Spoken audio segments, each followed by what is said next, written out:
ಕರ್ನಾಟಕ ರಾಜ್ಯದ ಯಾದಗಿರಿ ಜಿಲ್ಲೆಯ ಒಂದು ಕಾರ್ಖಾನೆಗಳ ಬಗ್ಗೆ ವಿಚಾರವಾಗಿ ಮಾತಾಡತಕ್ಕಂಥ ಸಮಯದಲ್ಲಿ ಬಂದಾಗ ಸಾಕಷ್ಟು ವಿಚಾರಗಳ ಬಗ್ಗೆ ಬರ್ತದೆ. ಇವತ್ತು ರೈತರಿಗೂ ಕೂಡ ಸಾಕಷ್ಟು ಪ್ರಮಾಣದಲ್ಲಿ ನಷ್ಟ ಇದೆ ಆಗಿರ್ಬೋದು.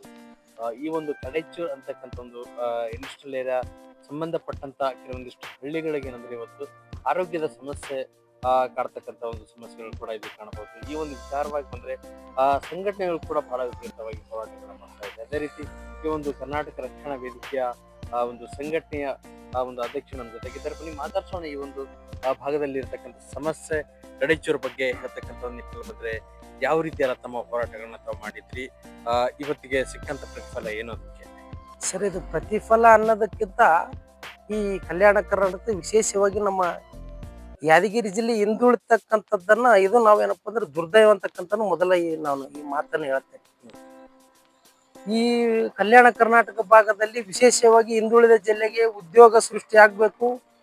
ಇಲ್ಲಿ ಸರಿಸುಮಾರು ಗೂಳೆ ಸರ್, ಇವತ್ತು ಕಡೈಚೂರು ಮತ್ತೆ ಯಾದಗಿರಿ ಜಿಲ್ಲೆಯ ಸಂಬಂಧಪಟ್ಟ ಹಾಗೆ ಪರಿಸರ ಮಾಲಿನ್ಯದಲ್ಲೂ ಕೂಡ ಇವತ್ತು ಸಾಕಷ್ಟು ವಿಚಾರಗಳಲ್ಲಿ ಬಂದ್ರೆ ಆರೋಗ್ಯದ ಸಮಸ್ಯೆಗಳನ್ನ ಸುತ್ತ ಹಳ್ಳಿಗೂ ಕೂಡ ಕಾಡ್ತಾ ಇದೆ ಅನ್ನೋದು ಒಂದು ವಿಚಾರದಲ್ಲಿ ತಾವು ಸಾಕಷ್ಟು ಸಲ ಹೋರಾಟಗಳನ್ನ ಮಾಡಿದ್ರಿ. ಇದ್ರ ಬಗ್ಗೆ ತಾವೇನ್ ಹೇಳ್ತೀರಿ? ಸರ್, ಮೊಟ್ಟ ಮೊದಲನೇದಾಗಿ ನಮ್ಮ ಭಾಗದಲ್ಲಿ ಏನಪ್ಪ ಅಂದ್ರೆ ದುರ್ದೈವ ಅಂತಕ್ಕಂಥದ್ದನ್ನ ನಾವು ಹೇಳ್ಬೇಕಾಗ್ತದ. ಎಲ್ಲೋ ಅಡವಿ ಅರಣ್ಯದಲ್ಲಿ ಆಗ್ತಕ್ಕಂಥ ಕೆಮಿಕಲ್ ಫ್ಯಾಕ್ಟ್ರಿಗಳನ್ನ ತಂದು ಈ ಏನಪ್ಪ ಅಂದ್ರೆ ನಮ್ಮ ಹಿಂದುಳಿದ ಜಿಲ್ಲೆಯಲ್ಲಿ ಹಾಕಿದ್ದು ಇದು ನಮ್ಮದ ದೊಡ್ಡ ದುರ್ದೈವ ವಾತ ಬಂದ್ರೆ ಇದು ಒಂದು ನಮ್ಗೆ ಪಿಡುಗಂತ ಅಂತಕ್ಕಂಥ ರೀತಿಯನ್ನ ವ್ಯಕ್ತಪಡಿಸ್ತೇವೆ. 2011ರಲ್ಲಿ ಸುಮಾರು 3223.22 ಎಕರೆ ಭೂಮಿಯನ್ನು ಭೂಸ್ವಾಧೀನ ಮಾಡಿಸಲ್ಪಟ್ಟ ಸರ್ಕಾರ ಬೃಹತ್ ಕೈಗಾರಿಕೆಗಳಾದ ಥರ್ಮಲ್, ಜವಳಿ, ಕೊಕೊಕೋಲಾ ಇನ್ನಿತರ ಏನಪ್ಪಾ ಅಂದ್ರೆ ಫ್ಯಾಕ್ಟರಿಗಳು ತರ್ತಕ್ಕಂಥದ್ದನ್ನ ಭರವಸೆ ನೀಡಿತ್ತು ಮತ್ತು ಕರಡು ಸಮಿತಿಯಲ್ಲೂ ಕೂಡ ಇವೆಲ್ಲ ನಿರ್ಣಯಗಳು ಆಗಿತ್ತು. ಆದ್ರೆ ಅದೆಲ್ಲ ಇವತ್ತು ಹುಸಿ ಮಾಡಿ ಇವತ್ತು ಕೆಮಿಕಲ್ ಕಂಪನಿಗಳನ್ನ ತಂದಾಕ್ತಕ್ಕಂಥದ್ದು ಇಲ್ಲಿ ಒಂದು ಮಾನವೀಯ ಮೌಲ್ಯಕ್ಕೆ ಏನಪ್ಪಾ ಅಂದ್ರೆ ಮಾರಣವನ್ನಾಗ್ತಕ್ಕಂಥದ್ದು ಇದು ನಮಗೂ ಬಹಳ ಬೇಜಾರದ ಸಂಗತಿ. ಇದು ಮೋಸ್ಟ್ಲಿ ಈ ಭಾಗದಲ್ಲಿ ಇರ್ತಕ್ಕಂಥ ಹಿಂದುಳಿದ ಭಾಗದಲ್ಲಿ ಇರ್ತಕ್ಕಂಥ ಏನು ಅನಕ್ಷರಸ್ಥ ನಮ್ನೆಲ್ಲ ನೋಡಿ ಈ ತರ ಆಗ್ತಾ ಇದೆಯೋ, ರೈತರ ಏನಪ್ಪಾ ಅಂದ್ರೆ ಬೆನ್ನಿಗೆ ಚೂರು ಆಗ್ತಕ್ಕಂಥ ಕೆಲಸ ಆಗ್ತಾ ಇದೆಯೋ ಇದು ಒಂದು ತಿಳ್ತಕ್ಕಂಥದ್ದಾಗಿದೆ.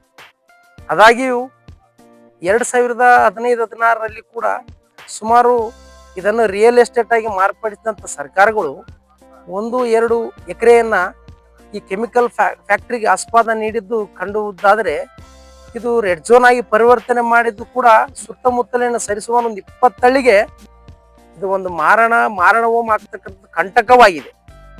ಇಲ್ಲಿ ಸರಿಸುಮಾರು ಮಕ್ಕಳಿಗೆ ಉಸಿರಾಟದ ತೊಂದರೆ, ಶಾಲೆ ಮಕ್ಕಳಂತರೂ ಎಲ್ಲ ಒಂದು ಕಿಟಕಿ ಬಾಗಿಲಾಗ್ತಕ್ಕಂಥ ಪಾಠ ಮಾಡ್ತಕ್ಕಂಥ ಒಂದು ಶಿಕ್ಷಕರು ಏನಪ್ಪಾ ಅಂದ್ರೆ ನಾವು ದಿನನಿತ್ಯ ನೋಡ್ತಾ ಇದ್ದೇವೆ. ಇಲ್ಲಿ ಮಕ್ಕಳ ಆಯೋಗ ಕೂಡ ಏನಪ್ಪಾ ಅಂದ್ರೆ ಭೇಟಿ ನೀಡಿತ್ತು.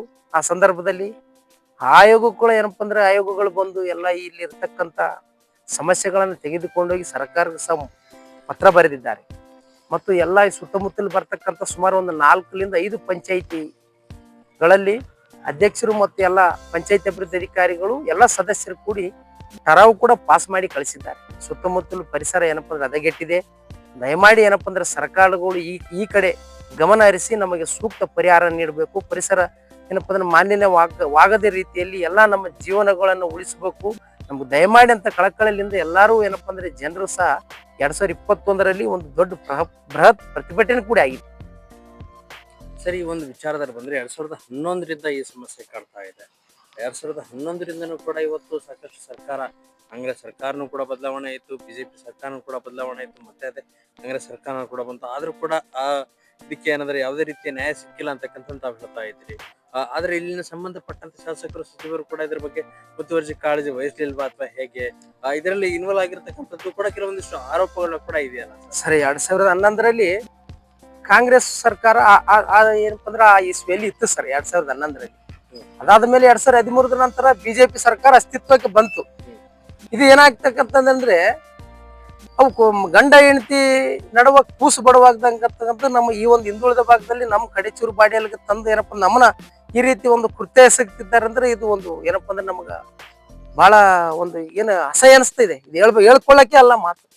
ಅಲ್ಲಿ ಸರಿಸುಮಾರು ಏನಪ್ಪಾ ಅಂದ್ರೆ ಪರಿಸರ ಮಾಲಿನ್ಯ ನಿಯಂತ್ರಣ ಮಂಡಳಿಗೆ ಸಾಕಷ್ಟು ಬಾರಿ ಇಲ್ಲಿ ಇರ್ತಕ್ಕಂಥವು ಆಕ್ಷೇಪಣೆಗಳು ಸಲ್ಲಿಸಿದ್ರು ಕೂಡ ದುರ್ಘಟನೆಗಳಾಗಿವೆ. ಇಲ್ಲೆಲ್ಲ ಹಳ್ಳದಲ್ಲಿ ಕೊಳ್ಳದಲ್ಲಿ ಜಾನುವಾರುಗಳು ಸತ್ತು ಮಾರಣವಾಗಿದೆ. ಪರಿಸರ ಮಾಲಿನ್ಯ ನಿಯಂತ್ರಣೆ ಮಂಡಳಿ ಇದ್ದು ಕೂಡ ಸತ್ತಂತೆ ಇದೆ.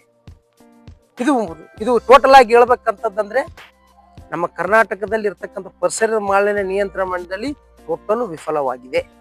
ಸೊ ಈ ಒಂದು ಪ್ರತ್ಯೇಕವಾಗಿದ್ದ ಹೋರಾಟಗಳನ್ನ ಇಲ್ಲಿವರೆಗೂ ಕೂಡ ಮಾಡ್ತಾ ಇದ್ರಿ, ಇನ್ನು ಮುಂದಿನ ಕೂಡ ಹೋರಾಟಗಳು ಮಾಡತಕ್ಕಂಥ ಪ್ರಸಂಗಗಳಲ್ಲಿ ನಾವೇನ್ ಹೇಳಕ್ ಇಷ್ಟಪಡ್ತೀರಾ? ಸರ್, ಒಂದು ಕೊನೆಯದಾಗಿ ಹೇಳ್ತಕ್ಕಂಥದ್ದು 2011ರಲ್ಲಿ ಭೂಮಿಯನ್ನು ತೆಗೆದುಕೊಂಡ ಸರ್ಕಾರ ಅಲ್ಪ ಮಟ್ಟದಲ್ಲಿ ಫ್ಯಾಕ್ಟ್ರಿಗಳನ್ನ ಒಂದು 20-25 ಫ್ಯಾಕ್ಟ್ರಿಗಳನ್ನ ಕೆಮಿಕಲ್ ಫ್ಯಾಕ್ಟ್ರಿಗಳನ್ನ ತಂದಿದ್ದೀರಿ.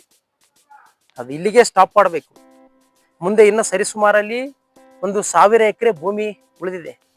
ಈ ಬದುಕು ಹಸನು ಮಾಡ್ತಕ್ಕಂಥ ಕೇಂದ್ರೀಯ ವಿಶ್ವವಿದ್ಯಾಲಯಗಳನ್ನ ತನ್ನಿ, ದೊಡ್ಡ ದೊಡ್ಡ ಆಸ್ಪತ್ರೆಗಳನ್ನು ತನ್ನಿ.